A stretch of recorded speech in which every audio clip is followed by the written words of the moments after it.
ஸ்ரீ சுவாமி ராமதீர்த்த பரமஹம்ச விஜயம். ஆசிரியர் ஆர். நாராயணசுவாமி ஐயர். இதை புதிய தொகுப்பு புத்தகமாக பிரம்மஸ்ரீ பி.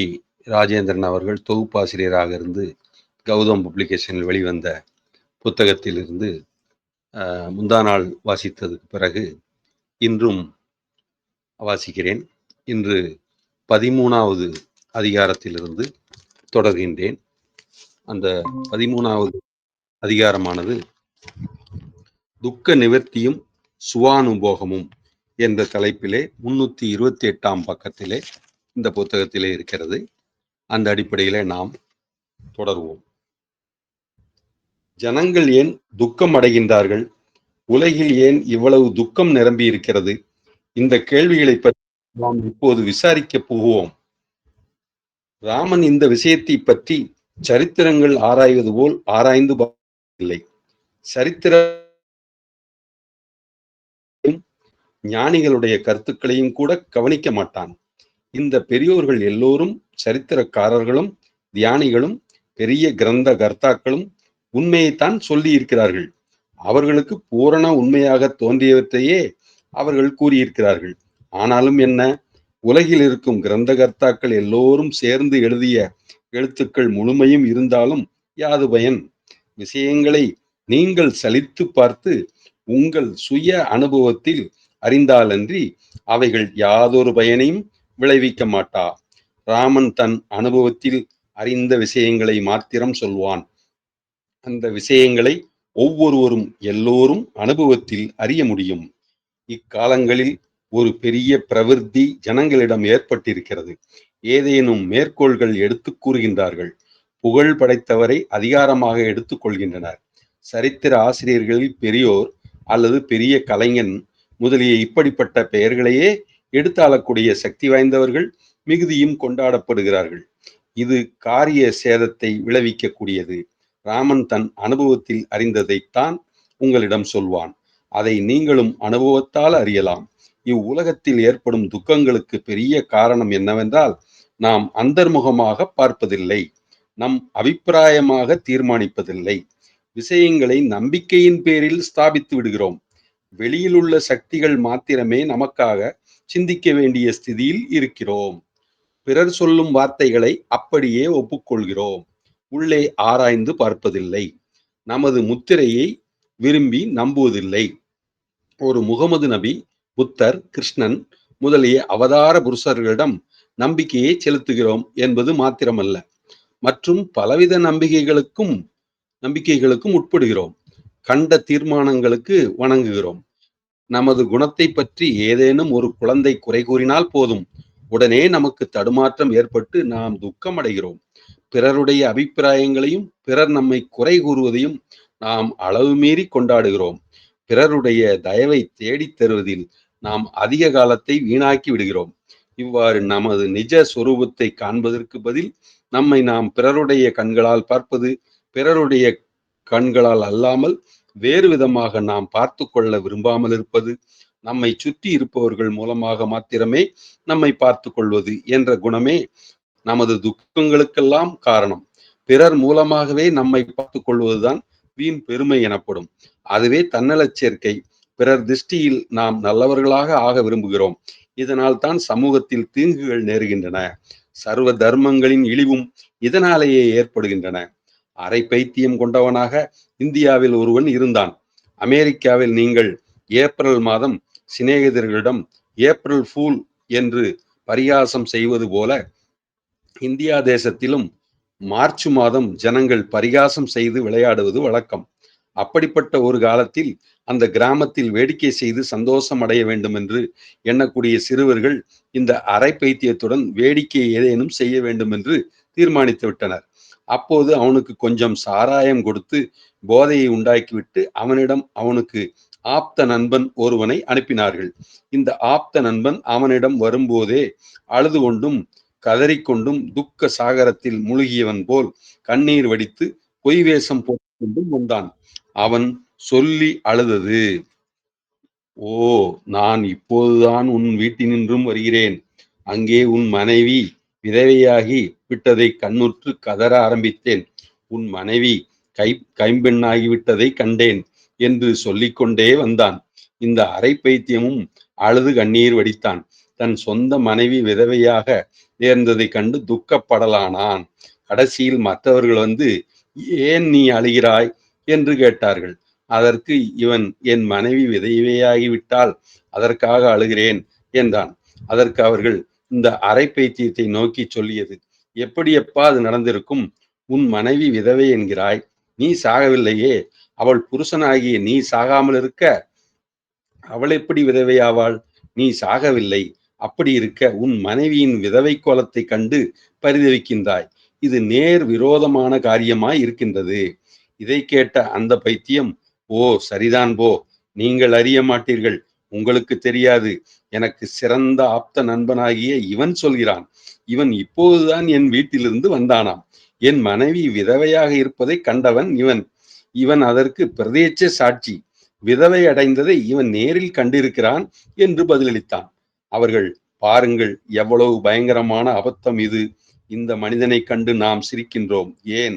அவன் தன் மனைவியின் விதவை கோலத்தை கண்டு பரிதவித்தான். தான் உயிருடன் இருப்பதால் மனைவி விதவையாக முடியாது என்று எடுத்துக்காட்டியும் நம்ப மாட்டேன் என்கிறான். ஆனால் யோசித்து பாருங்கள், உலகில் உள்ள சர்வ மதங்களும் தர்மங்களும் இதே பயங்கரமான பிழையைத்தான் செய்கின்றன. வீண் கர்வமும் தாம்பிகமும் கொண்டுள்ள ஜனங்கள் இதே பிழையைத்தான் செய்து வருகிறார்கள். தம் கண்களால் அவர்கள் பார்ப்பதில்லை, தம் மனத்தால் அவர்கள் நினைப்பது கிடையாது. இதோ உங்கள் நிஜ சொரூபம், ஜோதிகளை விளக்கும் ஜோதி, பரிசுத்தமானதும் வாக்குக்கு எட்டாததும் உள்ளே இருக்கும் சொர்க்கலோகம் போன்றதுமான ஆத்மஸ்வரூபம் இருக்கின்றது. உங்கள் நிஜ சொரூபமாகிய சொந்த ஆத்மன் எப்போதும் உயிர் பெற்றதாய் இருக்கின்றது, எப்போதும் உள்ளதாய் இருக்கிறது, ஒருபோதும் சாவதில்லை. அப்படி இருந்தும் நீங்கள் கதறி அழுது கண்ணீர் வடிக்கின்றீர்கள். ஓ, எப்போது எனக்கு சுகம் உண்டாகும் என்கிறீர்கள். தேவர்களை பிரார்த்தனை செய்து அவர்கள் வந்து உங்களுக்கு உதவி செய்ய வேண்டும் என்றும் உங்கள் கஷ்டங்களை நிவர்த்தி செய்ய வேண்டும் என்றும் விரும்புகிறீர்கள். அதனால் நீங்கள் கீழே விழுந்து பல்லை காட்டும் குணத்தை வெளிப்படுத்துகிறீர்கள். உங்களை நீங்களே இழிவுபடுத்திக் கொள்கிறீர்கள். இவ்வளவு பெரிய கிரந்தகர்த்தா இப்படிப்பட்ட தெய்வீக புருஷன் அல்லது முனிவன் தன்னை பாவி என்று சொல்லிக் கொள்கிறான் என்றும் உங்களை புழுக்கள் என்று கருதிவிட்டான் என்றும் நினைத்து அதற்காக நீங்கள் இதை செய்ய வேண்டும் அதை செய்ய வேண்டும் என்றும் உங்கள் நற்கதி நீங்கள் செத்தாலொழிய கிடையாதென்றும் கருதிவிடுவது ஒழுங்காகுமா? ஜனங்கள் விஷயங்களை இவ்விதம்தான் கவனித்து விடுகிறார்கள். அது தகாது. உங்கள் சொந்த வாழ்க்கையை சத் சொரூபத்தை அனுபவியுங்கள். உங்களிடமுள்ள ஆத்மஸ்வரூபத்தை உணருங்கள். நீங்களே இறந்து விட்டதாக நினைத்து அதற்காக துக்கப்படுகின்ற இந்த கலக்கம் பொருந்திய நிலையை ஒழித்து விடுங்கள். நீங்கள் பெரியோர் என்றும் சிறியோர் என்றும் கருதாமல், எப்படி இருந்த போதிலும் மேலான பதவியில் இருந்தாலும் சரி, தாழ்ந்த பதவி இருந்தாலும் சரி, அதற்காக சிறிதும் கவலைப்பட வேண்டாம். உங்கள் தெய்வத்தன்மையை, நீங்கள் கடவுள் என்னும் நிலையை அனுபவியுங்கள். எதையும் எதிர்நோக்குங்கள். ஒடுங்கி நடுங்க வேண்டாம். உங்களை பிறர் கண்கள் மூலமாக பார்த்து கொள்ளாமல் நீங்களே அந்தர்முகமாக நோக்குங்கள். உங்கள் ஆத்மஸ்வரூபமே உங்களது மேன்மையை விளக்கி காட்டும். நீங்கள் உலகிலேயே மகா உன்னத ஆத்மஸ்வரூபம் என்பதை அது போதித்துவிடும். ஜனங்கள் சொல்கிறார்கள், வேதாந்தம் புத்த தர்மம் முதலிய தர்மங்கள் அவ்வாறு நினைக்குமாறு சொல்கின்றனவாம். ராமனும் சொல்கிறான், கேளுங்கள். உங்களுக்குள் இருக்கும் சொர்க்கலோக சுகமானது நீங்கள் இழிந்தவர்கள் அல்லவென்றும் குறைபட்டவர் அல்ல என்றும் தள்ளப்பட்டவர்கள் அல்ல என்றும் தெரிவிக்கிறது. உள்ளே இருக்கும் தெய்வத்தன்மையை அனுபவியுங்கள். மலையும் அணிலும் சண்டை போட்டு கொண்டன. அற்ப பயலே என்று மலை அணிலை இகழ்ந்தது. அதற்கு இந்த சிறு அழகிய பிராணியானது பதில் கூறிய அழகு, நீ மிகவும் பெரிய ரூபமுள்ளவன் என்பதற்கு சந்தேகமில்லை. ஆனால் பல பல காலங்களும் சேர்ந்ததுதான் ஒரு வருஷமாகின்றன. சிறு கால சக்கரங்களாகிய நாள்களும் பருவங்களும் மாதங்களும் ஒன்று சேர வேண்டும். சிறு பதார்த்தங்கள் ஒன்று சேர்ந்தே பெரிய மண்டலங்களாகின்றன. அதில் எனக்கு ஏற்பட்ட ஸ்தானத்தை ஒப்புக்கொள்வது எனக்கு குறைவல்லவே. நான் உன்னை போல பெரியவன் அல்ல என்பது உண்மைதான். ஆனால் நீயும் என்னை போல் சிறியவன் அல்லவே. என்னை போல் அவ்வளவு சுறுசுறுப்பும் உன்னிடம் இல்லையே. அணில் சொல்வதற்கு தகுந்த அழகிய மார்க்கமாக இடம் தருகின்றான். அதை நான் ஆட்சேபிக்கவில்லை. சாமர்த்தியத்திலும் பேதம் உண்டு. எல்லா விஷயங்களும் அழகாகவும் புத்தி யூகத்துடனும் கோர்த்து வைக்கப்பட்டிருக்கின்றன. என் முதுகில் காடுகளை நான் சுமக்க முடியாது என்பது வாஸ்தவமே. ஆனால் நீ பாக்கை கடித்து துண்டாக்க முடியுமோ? முடியாது என்பது நிச்சயம். இதுபோலவே உன் சரீரம் சிறு அணிலுக்கு அமைந்ததைப் போலவும் பக்கத்தில் மற்றொரு சரீரம் மலை போலவும் இருக்கலாம். அதற்காக நீங்கள் சிறியவர்கள் என்று மதித்துவிட வேண்டாம். சிறு அணிலை போல் புத்தியை அடைந்தவனாக இரு. உன் சரீரம் மிகச் சிறியதாக இருந்தாலும் இவ்வுலகில் உனக்கும் ஒரு வேலை ஏற்பட்டிருக்கிறது என்று அறியவும். இந்த உன் வேலையை பெரிய சரீரமும் செய்ய முடியாமற் போய்விடும். ஆதலால் நீங்கள் ஏன் இழிந்தவர்கள் என்று நினைத்துக் கொள்கிறீர்கள்? உற்சாகத்துடனும் சந்தோஷமாகவும் இருங்கள். ஒரு கணவான் ராமனிடம் வந்து புகார் செய்து கொண்டார். தன் மேலதிகாரி தன்னை எப்போதும் தொல்லைப்படுத்தி வருவதாக சொன்னார். அதற்கு ராமன் கூறிய பதில் இதுதான்: உங்கள் மதிப்பை நீங்கள் குறைத்துக் கொண்டு விட்டீர். ஆதலால் மேலதிகாரியும் குறைவுபடுத்தி விடுகிறார். நாம் நமது ஜீவர்களுக்கு மரியாதை செலுத்திக் கொண்டோமானால் ஒவ்வொருவரும் நம்மை மதித்தே ஆக வேண்டும். இந்த சிறு புத்தகத்தின் விலையாக 1 அணா போடப்பட்டிருந்தால் இதை ஒருவரும் 2 அணா கொடுத்து வாங்க மாட்டார்கள். இதே சிறு புத்தகத்தின் மேலேயே 25 அணாவாக போட்டிருந்தாலும் அத்தொகையை எல்லோரும் கொடுக்க விரும்புவார்கள். இதுபோல உங்கள் மீது சிறு தொகையை பெருமானமாக நீங்களே வைத்துக் கொண்டீர்களானால் வேறு எவரும் உயர்ந்த பெருமானம் வைக்க மாட்டார்கள். ஆதலால் உங்கள் மீது உயர்ந்த மதிப்பை நீங்கள் வைத்துக் கொள்ளுங்கள். உண்மையான உங்களை நீங்களே மதித்து விடுங்கள். உங்களிடம் இருக்கும் தெய்வத்தன்மையை உணர்ந்து கொள்ளுங்கள். நீங்களே கடவுள் என்பதை அறியுங்கள். அப்போது இதரர்களும் இவ்விதமே உங்களை மதித்து விடுவார்கள். நம்பிக்கை என்பது வேண்டும், நம்பிக்கையே காப்பாற்றும் என்கிறார்கள். வெளியில் ஏற்படும் தத்துவங்களில் நம்பிக்கை ஏற்படுவது போதாது, அது உங்களை காப்பாற்றாது. உங்களிடம் தெய்வத்தன்மை இருக்கிறது என்பதில் நம்பிக்கை வேண்டும், அதுவே நம்மை காப்பாற்றும். நம்புங்கள். உங்களிடம் இருக்கும் தெய்வத்தன்மையை அனுபவத்தினாலே அறிந்து நம்பியதன் பயனாய் உங்களை நீங்கள் மதித்துக் கொள்ளுங்கள். அப்போது உங்களை ஒவ்வொருவரும் மதிப்பார்கள். சரிதான். தன் மேலதிகாரியை பற்றி புகார் செய்த கணவானுக்கு ராமன் இவ்வாறு போதித்ததும் அவர் சுவ அனுபவத்திலேயே காலம் கழிக்கலானார். அவர் பிரார்த்தனை வழிபாடுகள் செய்ய ஆரம்பித்தார். பிரார்த்தனை என்றால் சில மந்திரங்களை உச்சரிப்பது என்று அர்த்தமல்ல. தெய்வத்தன்மையை உணர்ந்து அனுபவிப்பதே பிரார்த்தனையாகும். அவ்விதம் பிரார்த்திக்கலானார். மேலதிகாரி தன்னை மதித்துத்தான் ஆக வேண்டும் என்று உணர்ந்தார். ஒரு நாள் மேலதிகாரி இவரிடம் மரியாதை குறைவான நிலைமையில் நெருங்கினார். அப்போது இந்த கணவான் மிகவும் இனிமையான தொனியில் சந்தோஷமாகவே கூறியதாவது: ஐயனே, என்னை காட்டிலும் நீங்கள் உயர்ந்த சம்பளம் வாங்குகிறீர். அது உண்மைதான். மேலும் நான் செய்யாத சில வேலைகளையும் நீங்கள் செய்கிறீர்கள். உங்களுடைய தயவு எனக்கு வேண்டியதும் உண்மையே. ஆனால் நானும் உங்களுக்கு வேண்டியதுதானே. எனது ஸ்தானத்தில் எவரேனும் இன்றி நீங்கள் சமாளிக்க முடியுமா? உங்களால் முடியாது. எனக்கு நீங்கள் எவ்வளவு அவசியமோ அவ்வளவு அவசியம் நான் உங்களுக்கு ஊழியம் செய்யவில்லை. நான் எவருக்கேனும் சேவகம் செய்கிறேன் என்றால் அது என் தேவைகளுக்கும் குறைகளுக்குமே. ஆதலால் நான் உங்கள் வேலைக்காரன் அல்ல. எனக்கே நான் வேலைக்காரனாக இருக்கிறேன். வேறு எவருக்கும் நான் கீழ்ப்பட்டவன் அல்ல. நல்ல அர்த்தத்தில் ஊழியம் என்பது ஒழுங்கானதுதான். விஷயம் இவ்வாறு இருப்பதனால் நீங்கள் உலகில் எவருக்கும் கீழ்ப்பட்டவர்கள் அல்ல. எந்த எஜமானனையும் அண்டி எந்த வேலைக்காரனும் நிற்கவில்லை. தன் ஆசைகளுக்கு கீழ்ப்படிந்து அவற்றின் தயவை நாடி இருந்தால் இருக்கலாம். அவ்வளவே அன்றி வேறில்லை. வெளியில் எதையாவது நம்பி அதனால் பிழைக்கிறவன் என்பது வீண் கனவே. உண்மையில் நாம் நம் ஆத்மவசம் அடைந்தவர்களே, வேறு எவருக்கும் வசம் அல்ல. ஆதலால் உங்களது சுதந்திர நிலையை உணர்ந்து அனுபவியுங்கள். கடவுளுக்காவது புத்தர், முகமது, கிறிஸ்து, ஸ்ரீகிருஷ்ணன் முதலியவர்களுக்காவது இவ்வுலகத்து முனிவர்களுக்காவது நீ வசப்பட்டவன் என்று ஏன் நினைக்க வேண்டும்? நீங்கள் ஒவ்வொருவரும் சுதந்திரமுள்ளவர்களே. இந்த சுதந்திர எண்ணத்தை நீங்கள் அனுபவிக்குமாறு செய்வதே உங்களுக்கு சுகத்தை தருவதாகும். ஆசியா கண்டத்தில் ஒரு அரசன் ஒரு மனிதனை குற்றவாளி என்று தீர்மானித்தான். அரசனுக்கு தலை வணங்காமல் இருந்ததே அதற்கு காரணம்.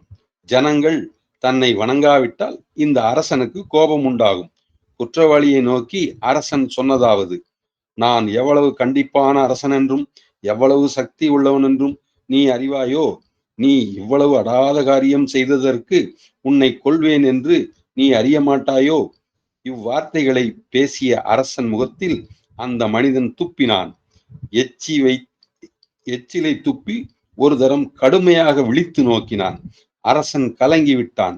அப்போது அந்த மனிதன் சொல்கிறான்: ஏ மூட பொம்மையே, என்னை கொல்வதற்கு சக்தியும் அதிகாரமும் உன்னிடம் இல்லை. என் எஜமானன் நானே. உன் முகத்தில் உமிழ்வதற்கு எனக்கு சக்தி இருக்கிறது. உன்னை அவமதிப்பதற்கு எனக்கு சக்தி உண்டு. இந்த சரீரத்தை தூக்கு மரத்தில் போடச் செய்வதற்கும் எனக்கேதான் சக்தி இருக்கிறது. என் சரீரத்திற்கும் நானேதான் அதிகாரி. என் அதிகாரம்தான் முதலில் வருகிறது, பின் இரண்டாம் தரப்பட்டதாக உனது சக்தி வெளிப்படுகிறது. அதே மாதிரி நீங்களே உங்களுக்கு அதிகாரி என்று உணருங்கள். அந்த ஸ்திதியை அனுபவியுங்கள். எல்லா விஷயங்களையும் உங்கள் ஆத்ம நிலையிலிருந்து நோக்குங்கள். பிறருடைய ஸ்தானங்களிலிருந்து பார்க்காதீர்கள். உங்கள் சுதந்திர நிலையை உணருங்கள். நீங்களே தேவாதி தேவன், மன்னர்களுக்கெல்லாம் மேம்பட்டவன் என்று அறியுங்கள்.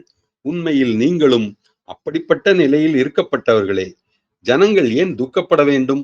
தம் ஆத்மஸ்வரூபம் விளங்காமல் இருப்பதால் துக்கப்படுகிறார்கள். தம் சொரூபத்தை மறந்துவிட நேர்கின்றது. பிறர் தம்மை பற்றி என்ன நினைக்கின்றார்களோ அப்படிப்பட்ட நிலையில் தாம் இருப்பவர்கள் என்று எண்ணி விடுகிறார்கள். இவ்வித அறிவீனம் உள்ளவரையில் மனிதன் தன் தெய்வ சொரூபத்தை அனுபவிக்காமல் இருக்கும் வரையில் எப்போதும் துக்கம் என்பது இருக்கும். அஞ்ஞானமே இருள். நன்றாக இருண்ட அறைக்குள் நீ சென்றால் சுவற்றில் மோதிக்கொள்வாய் என்பது நிச்சயம். ஏதேனும் ஒன்றில் தலை மோதிக்கொள்ளும், அல்லது வேறு எவ்வித துன்பமாவது ஏற்படக்கூடும். அதை நீக்க முடியாது. துக்க நிவர்த்திக்கு மார்க்கமில்லை. இந்தியாவிலே சில ஏழை ஜனங்கள் இருக்கின்றார்கள்.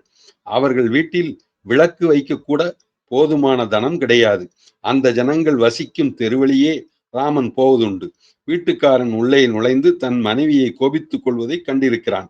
இந்த மேஜையை ஏன் இங்கு வைத்தாய்? என் முழங்கால் இடித்து காயமடைந்து விட்டேன். அந்த நாற்காலியை ஏன் அங்கு போட்டிருக்கிறாய்? என் கை ஒடிய தெரிந்ததே என்று இவ்விதம் ஏதேனும் புகார் செய்கின்றான். இதற்கு பரிகாரம் ஏதேனும் உண்டோ? எதுவும் கிடையாது. ஏனெனில் மனைவி மேஜையையும் நாற்காலியையும் வேறெங்காவது தள்ளி போட்டிருந்தால், அறையில் வேறெங்காவது போட்டிருந்தால், அந்த எஜமானன் வேற எங்கேயாவது சென்று இருட்டில் வேறு விதமாக இடிபட்டிருப்பான். இருட்டு இருக்கும் வரையில் முழங்கால்களோ கைகளோ கழுத்து அல்லது புஜங்களாவது இடிபட்டுத்தான் ஆகும். தலையானது மேற்கூரை அல்லது சுவற்றில் இடிபடும். இதற்கு பரிகாரமே கிடையாது. அறையில் விளக்கேற்றி வைத்தால் போதும். வஸ்துக்கள் அப்படியே இருக்கட்டும். நீங்கள் துன்பப்பட வேண்டியதில்லை. இடம் விட்டு இடம் காயப்படாமலே உலாவி வரலாம். உலகிலும் அம்மாதிரியாகவே இருக்கிறது. துக்க நிவர்த்தி வேண்டுமானால் சந்தர்ப்பங்களை சரிப்படுத்திக் கொள்வது போதாது. வாழ்க்கையில் அந்தஸ்து இப்படி இருக்க வேண்டும் என்றும் நினைப்பது வெல்லாது. உள்ளே இருக்கும் ஜோதிமயமான சூரியன் சீராக இருக்கும் வண்ணம் நிலைமையை ஒழுங்குபடுத்திக் கொள்வதிலே தான் துக்க நிவர்த்தி உண்டு. சாமான்களை நிலைமை மாற்றுவதன் மூலமாக துக்க நிவர்த்தி அடையலாம் என்று நினைத்து ஜனங்கள் காரியங்களை செய்கின்றனர். உலகில் இதை இப்படி மாற்றி அதை அப்படி மாற்றுவதால் காரிய பூர்த்தி என்கிறார்கள்.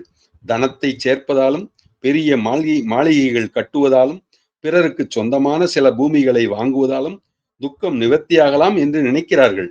உங்களை சுற்றியுள்ள சந்தர்ப்பங்களை மாற்றுவதாலும் உங்கள் சாமான்களை இப்படி அப்படி மாற்றுவதாலும் உங்களுக்கு துக்க நிவர்த்தியே உண்டாகாது.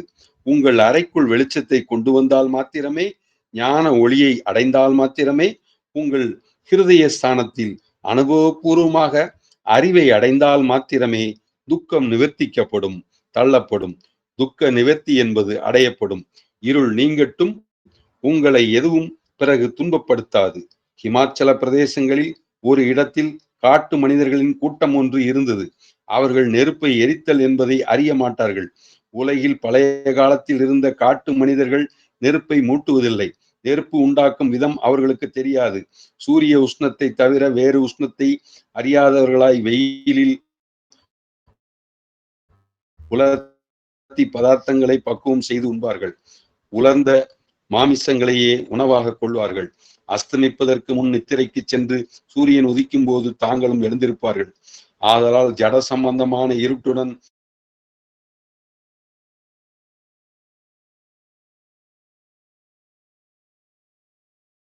அவர்கள் கலந்து கொள்ள சந்தர்ப்பமே கிடையாது. அவர்கள் வசிக்கும் இடத்திற்கு சமீபம் ஒரு பெரிய குகை இருந்தது. அந்த குகையில் தம் முன்னோர்களின் சிரேஷ்டர்களாக உள்ள சிலர் வசித்து வருவதாக அவர்கள் நம்பியிருந்தனர். சிலர் முன்னோர்கள் அந்து போயினர்.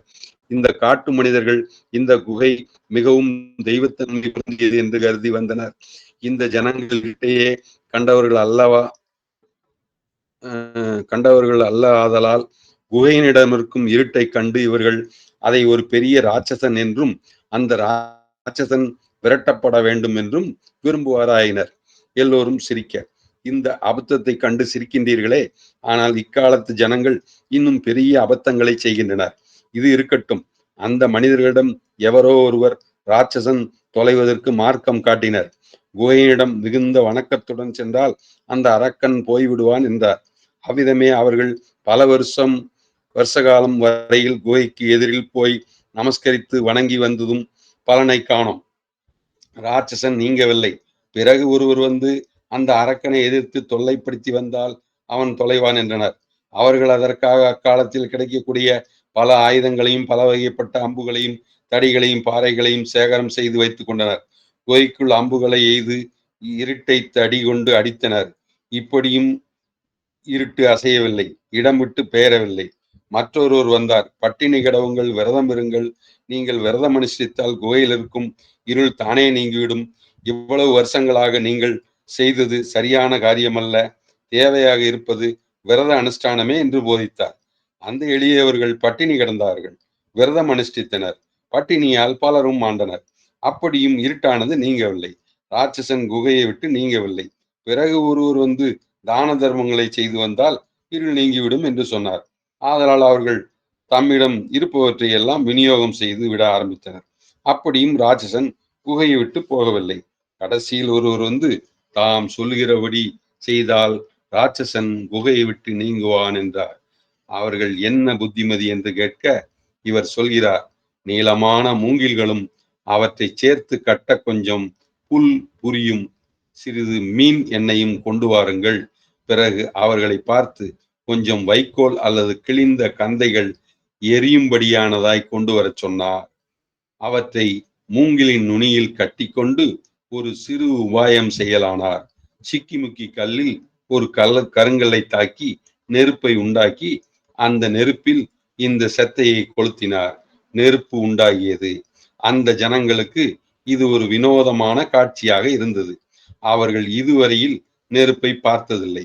பிறகு இந்த மனிதன் அவர்களை பார்த்து இந்த மூங்கில் தடியை அப்படியே குகைக்குள் கொண்டு போகுமாறு போதித்தார். இதை கொண்டு போகும்போது இருட்டென்றும் ராட்சசன் தென்பட்டால் அவனுடைய காதை பற்றி அவனை குகை நின்றும் வெளியே இழுத்து போடுங்கள்.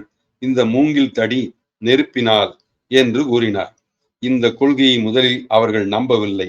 இதுவும் தப்பிப்போம் என்றனர். ஏனெனில் முன்னோர்கள் எல்லோரும் குகைக்கு எதிரில் நமஸ்கரிப்பதாலும் விரதங்களை அனுஷ்டித்து பட்டினி கிடப்பதாலும் தான தர்மங்களை செய்வதாலும் ராட்சசன் போய்விடுவான் என்றார்கள். இவற்றையெல்லாம் பல வருஷ காலங்கள் செய்தும் அரக்கன் குகையை விட்டு நீங்கவில்லை. ஆதலால் இதோ ஒரு அந்நியன் வந்து நமக்கு சரியான வழியை நிச்சயம் போதிக்க மாட்டான். இவனுடைய போதனை பிரயோசனமில்லை. நாம் அதற்கு காது கொடுக்க மாட்டோம் என்று கூறி முடித்தனர். ஆதலால் நெருப்பை அவித்து விட்டனர். ஆனால் அவர்களில் சிலர் அவ்விதம் துர்வாசனை கொள்ளாதவர்களாய் இருந்தனர். அவர்கள் வெளிச்சத்தை எடுத்துக்கொண்டு குகைக்குள் சென்று பார்த்தனர். என்ன ஆச்சரியம்! அங்கே அரக்கனை காணோம். குகைக்குள் போய்கொண்டே இருந்தனர். அது ஒரு நீளமான குகை. எவ்வளவு தூரம் சென்றாலும் ராட்சசனை காணோம். குகையில் பொந்துக்களில் ஒளிந்து கொண்டிருக்க வேண்டும் என்றும் கருதி குகைக்குள்ளில் உள்ள பொந்துகளெல்லாம் வெளிச்சத்தை செலுத்தி பார்த்தார்கள். எங்கேயும் அரக்கனை காணோம். அரக்கன் அங்கே இருந்ததில்லை என்றே தோன்றிற்று. அதே மாதிரி அஞ்ஞானமே அந்த அரக்கன் உங்கள் ஹிருதயங்களாகிற குகைக்குள் புகுந்து கொண்டது. அங்கே அட்டகாசம் செய்து கொண்டு ஒரு நரகமாக செய்து கொண்டிருக்கிறது. கவலைகளெல்லாம் துன்பங்களெல்லாம் வருத்தம் என்பது முழுமையும் உங்களுக்கு உள்ளே இருக்கின்றன. வெளியில் எதுவும் கிடையாது. எவரோ உங்களை அவமதித்து வார்த்தைகளை பிரயோகம் செய்து விடுகிறார்கள் என்று வைத்துக் கொள்வோம். அவ்வித மனிதன் உங்களுக்காக உணவை தயார் செய்கிறான். அதை நீங்கள் எடுத்துக்கொண்டீர்களானால் துன்பம் செய்கிறது. நீங்கள் உங்களுக்கென்று எவற்றையேனும் ஏற்றுக்கொண்டாலன்றி அவை உங்களை தொல்லைப்படுத்தி விடாது. ராமன் எதையும் தனக்கென்று ஏற்றுக்கொள்வதில்லை. தெருக்களின் வழியே செல்லும் போது ஜனங்கள் தகாத வார்த்தைகளை சொல்லுகிறார்கள். இவ்வார்த்தைகள் நமக்கு சொந்தம் என்று நம்பி நாம் ஏற்றுக்கொண்டாலன்றி அவை யாதொரு பயனையும் விளைவித்து விட முடியாது.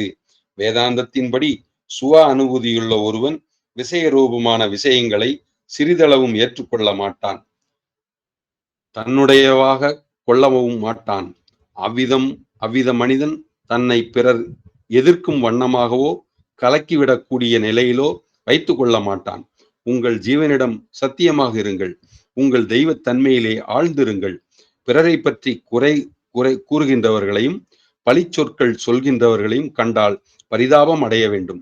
உங்களை பிறர் கெடுத்து விட்டார்கள் என்றும் அழுத்தி கொண்டிருக்கிறார்கள் என்றும் நீங்கள் கீழ்ப்பட்டவர்கள் என்றும் ஒருபோதும் நினைத்துக் கொள்ளாதீர்கள். உங்கள் தெய்வத்தன்மையை உணர்ந்து அனுபவியுங்கள். தெய்வ அனுபவத்தில் வசியுங்கள். மற்றவைகளெல்லாம் இருளே, அஞ்ஞானமே ஆகும். உங்களுக்குள் நிறைந்திருக்கும் இருள்தான் உங்களுக்காக நரகத்தை சிருஷ்டிக்கின்றது. இந்த இருளை நீக்க வேண்டியதற்காக எல்லாவித வழிகளையும் உபயோகித்து பார்த்தாலும் அவைகள் பயன்படாமற் போம். 333 லட்சம் இயேசு கிறிஸ்துகள் தோன்றினாலும் யாதொரு பயனும் விளைய மாட்டாது. உள்ளே இருக்கும் இருளை நீங்களே நிவர்த்திக்க முயற்சி எடுக்க வேண்டும். பிறரை நம்ப வேண்டாம்.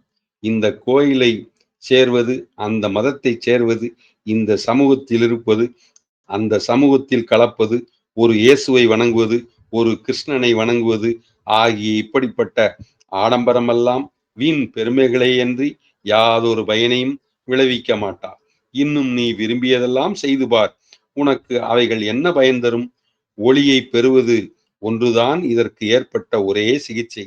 ஒளியே விளங்குகின்ற அறிவு, நீங்கள் தெய்வ சுரூபிகள் என்பதில் ஏற்படும் ஜீவ நம்பிக்கை, இது ஒன்றுதான் பரிகாரம். வேறு எந்த பரிகாரமும் கிடையாது.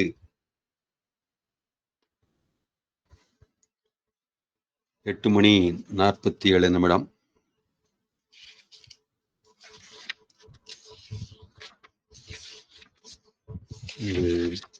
கொஞ்சம் நிறைய பக்கம் இருக்கு, அதனால நாளைக்கு தொடரலாம்னு நினைக்கிறேன்.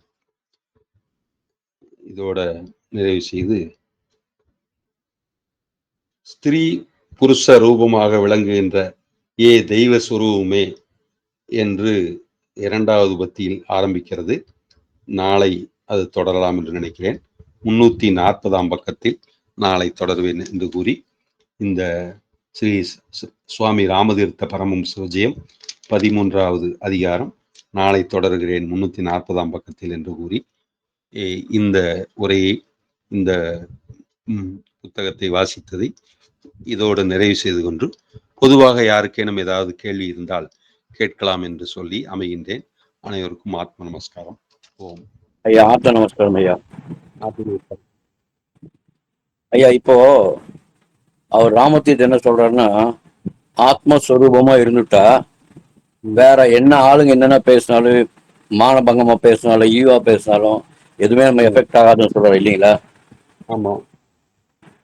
இப்போ இந்தியாவில அமெரிக்கால மட்டும் கிடையாது, இந்தியாவிலும் அப்படிதான். இதனாலதான் எல்லாமே கஷ்டப்படுறாங்க, கவலைப்படுறாங்க. இது மாதிரி ஏதோ ஒரு பாயிண்ட் சித்த வேதத்துல வருதுங்களா? அப்பா சொன்ன மாதிரி நீங்க எதுக்குமே கவலைப்படாம இருக்கலாம், யார் என்ன சொன்னாலும் அப்படின்னு ஏதோ ஒரு பாயிண்ட் வருதுங்களா சித்த வேதத்துல? சாமி என்ன மாதிரி சொல்லியிருக்கிறாருன்னா, இந்த நான் போறதை பத்தி சொல்லியிருக்கிறாரு. இந்த நான் போறதுங்கிறது அகங்காரமாகி நான், அதாவது அகங்காரம் தான் நம்மளை அடையாளப்படுத்துது. அந்த அகங்காரம் இருக்கிறதாலதான் நமக்கு துக்கம் உண்டாகுது. அதனாலதான் அந்த நான்கிற அபிமானத்தை விடணும் அப்படின்னு சொல்லிட்டு 4வது அத்தியாயத்துல சொல்லும்போது, எது அழிந்து போகுத அப்படின்னு கேட்கும்போது, நான் என்கிற நிலைமை அனித்தியம்னு சொல்றாரு. நீர் நித்தியனோன்னு கேள்வி கேட்டு, நான் என்ற நிலைமை அனித்தியம்.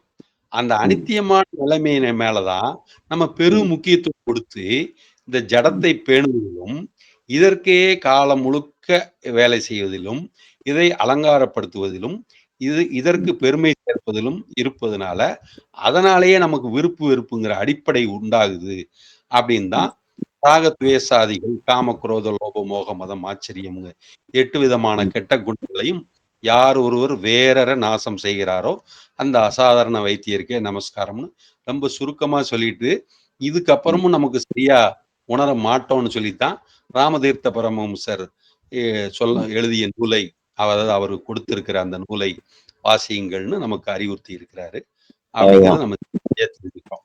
சரிதானுங்களே? இப்ப ஆத்மஸ்வரூபம் சொல்லுவாங்க, நான் கிடையாது, தான் ஆயிடுதுல்ல. ஆமா, தான் ஆயிடுது. ஆமா, தான் ஆயிடுது. அதுதான் அப்பா அப்படி சொல்லியிருக்கா. இவர் ரொம்ப சிம்பிளா அழகா சொல்லிட்டாரு. ஆமா. ஓகே, நன்றி ஐயா. நமஸ்காரம். நமஸ்காரம். வேற யாராவது கேள்வி இருக்கையா? ஆத்ம நமஸ்காரம் ஐயா. ஆத்ம நமஸ்காரம் சியாமையா. ஷியாம்.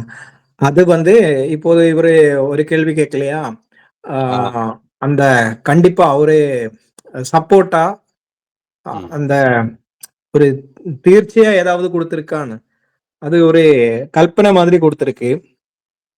அப்படின்னா ஒரு சித்த வித்தியை பற்றி அது அவங்க போர்டு எழுதி தூக்கிட்டு இருக்கு, சித்த வித்யாபியாசமும் குணவும் சுவாமி கல்பனை அந்த மாதிரி படிச்சிருக்கா?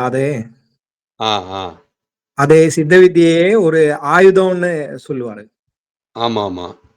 அந்த ஆயுதம் ஒரு நிமி நேரம் போலும் கீழே வைக்காம சதா அபியசிச்சு கொண்டிருந்தால் യാതൊരു പ്രകാരത്തിലും ശത്രുക്കൾ വന്ന് നമ്മെ അടുക്കുകയില്ല.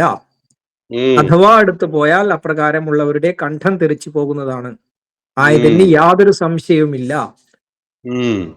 எப்படி அப்பாதான் இது கொடுத்திருக்கு. அது அந்த கல்பனை வாய்க்கட்டுமா? இது செய்யணும், பயிற்சி பண்றது மூலியமா நமக்கு பக்குவம் உண்டாகும் அப்படிங்கறதுதான் சாமி சொல்றாரு.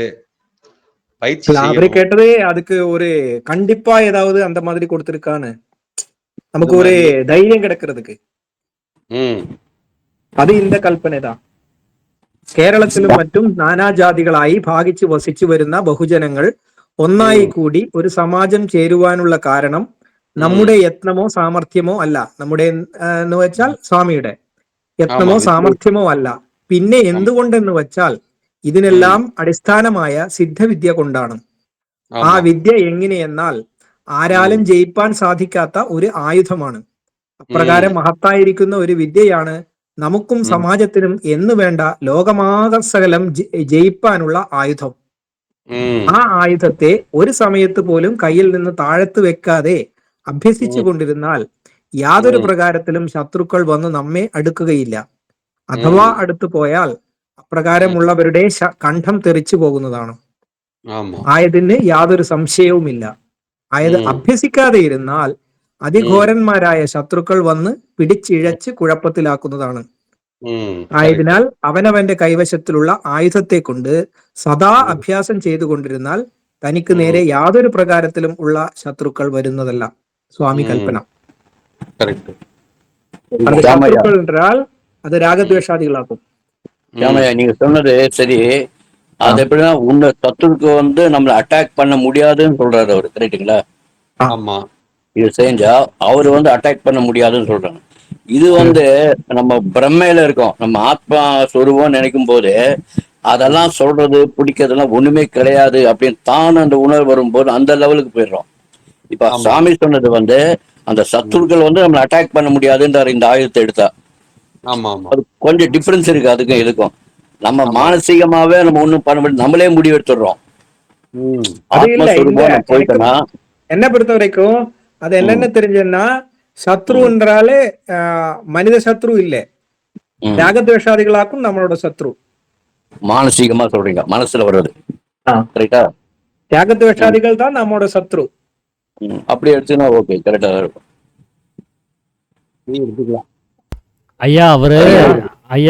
அவரு சொன்னது சாமி சொன்ன சத்ருங்கிறதே அந்த ராகத்வேஷத்தை தான் சொன்னாரு. நாம தான் அது வந்து பக்கத்து வீட்டுக்காரன் எதிர் வீட்டுக்காரன் நமக்கு ஆகாதவன்னு சொல்லி நாம தவறா நாம எண்ணி வச்சிருக்கிறோம். ஏன்னா அவங்க ஒரு சத்துருக்களாக இல்லை அவங்க, ஏன்னா அவங்கெல்லாம் நம்மளுடைய பிரதிபலிப்பா இருக்கிறாங்க. இங்க உலகத்துல இருக்கக்கூடிய அத்தனை பேருமே நம்மளுடைய பிரதிபலிப்பு தானே தவிர, நம்மளுடைய ஜீவனுடைய அந்த ரெஃப்ளெக்ஷன் தானே தவிர அவங்க நம்முடைய சத்துருக்கள் அல்ல. அங்க சாமி சொன்ன சத்துருக்கள் இப்ப சியாம் பிரகாஷையா சொன்னபடி அது நம்மளை மோசம் செய்யக்கூடிய, நாம கீழ்நிலை அடைய செய்யறதுக்கு காரணமா இருக்கக்கூடிய ராகத்வேஷம், அதுதான் சத்துருவாவும் இருக்குது, அதுதான் நமக்கு வியாதியாவும் இருக்குது. ஸோ அதைத்தான் இப்போ ஜெகதீசன் ஐயா சொன்ன அசாதாரண வைத்தியன் அப்படிங்கிற அந்த ஸ்டேட்மெண்ட்லையும் அதே ராகத்வேஷத்தை பற்றி தான் ஒரு ஸ்டேட்மெண்ட் அவர் சொன்னார். இப்போ சியாம் பிரகாஷ் ஐயா சொன்னதுலேயும் சத்துருக்கள், இப்போ நீங்கள் என்ன கேட்டீங்க, மற்றவங்க நம்மளுக்கு ஏதாவது ஒரு இடைஞ்சல் கொடுத்துட்டாங்கன்னா நாம் மனம் சோர்ந்து போயிடுறோம், நமக்கு ஒரு பிரச்சனை வருது அப்படின்னு சொல்லி நீங்கள் ஒரு கேள்வி கேட்டீங்க. அதுக்கு தான் அவர் இந்த சத்துருக்களை பற்றி இங்கே பேசுகிறார். இந்த ராகத்வேஷத்தை உண்டு பண்ணக்கூடிய எந்த ஒரு செயலாக இருந்தாலும் அந்த செயல் இல்லாமல் போயிடும். ஆனா சித்த வித்தை அபியாசத்தை நிறுத்திட்டோம்னா, நம்ம வித்தை வாங்கி எத்தனை வருஷம் ஆயிருந்தாலும், சாமி மேல எவ்வளவு பக்தி வச்சிருந்தாலும், வித்தை செய்யலைங்கிற பட்சத்துல அந்த ராகத்வேஷம் கண்டிப்பா நமக்குள்ளார வந்துடும். நாம சோகத்துக்கோ சந்தோஷத்துக்கோ இதுலயாவது போய் சம்பந்தப்பட வேண்டி வந்துடும். அப்படிங்கறத சியாமையா சொல்லக்கூடிய ஒரு விஷயமா இருக்குது. இப்போ அந்த ஆயுதத்தை எடுத்தா நம்ம எப்பவுமே சந்தோஷமா தான் இருப்போம் அப்படின்னு முடிவு எடுத்துக்கிறோம், ரைட்டுங்களா? அதாவது நமக்கு இந்த சந்தோஷமும் இந்த ராகத்வேஷத்துல ஒண்ணுதானே. அவர் என்ன சொல்றாரு, மகா சாந்தனாக ஆனந்த மத்தன்மார்களாக இருக்கிறது தான் நம்மளுடைய வேலை. ஆனந்தம் வேற, சந்தோஷம்ங்கிறது வேற. அந்த பேர்லயே தோஷம்னு ஒண்ணு சேர்த்து தான் சொல்றாங்க. உங்க சந்தோஷம்னாலே அது ஒரு தோஷம் தான் அது. அப்ப அதுவும் வந்து ஒரு மகிழ்ச்சி வரும்போது இன்னொரு துக்கம்ங்கிறது ஏற்படவே செய்யத்தான் செய்யும். அப்போ ஆனந்தம்ங்கிறது என்ன அப்படின்னா அந்த சமநிலையில பாவிக்கிறது, இதுவும் இல்லாம அதுவும் இல்லாம நடுத்தரமா இருக்கிறது, அதுதான் ஆனந்த நிலைங்கிறது. இது சரிதான், நீங்க 2 பேர் 3 பேர் சொன்னதும் சரிதான். ஆனா ஒரு முக்கியமான குறிப்பு இருக்குது. அதாவது என்னன்னு பாத்தீங்கன்னா 3 பேருக்கு அர்த்தமே சரிதான்.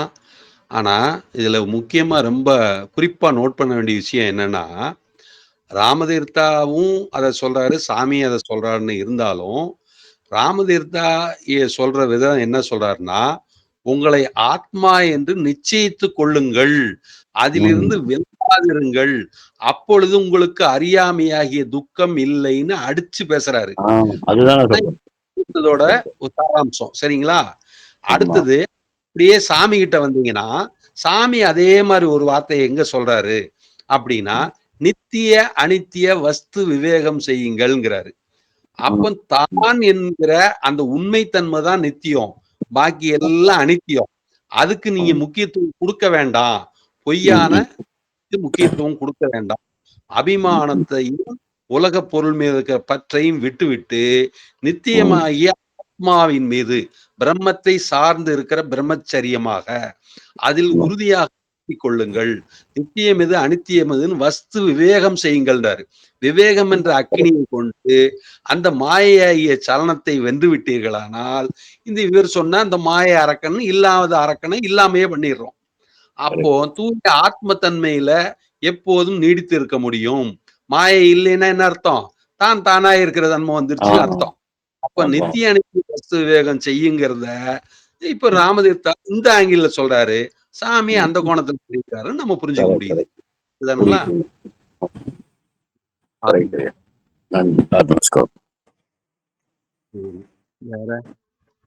வேற ஏதாவது கேள்வி இருக்கா? மணி 8:58 ஆகுது. இன்னைக்கு சொல்லுங்க ஷாமையா, நீங்களும் அடிக்கடி வாங்க ஷாமையா. சரி, நான் இப்போதான் வேலையை விட்டு வந்திருந்தேன். அப்ப சாப்பாடு வந்த வாய் பசிக்குது இருந்தது, அந்த சாப்பாட்டுக்கு போட்டதுக்கு அப்புறம் வந்தது.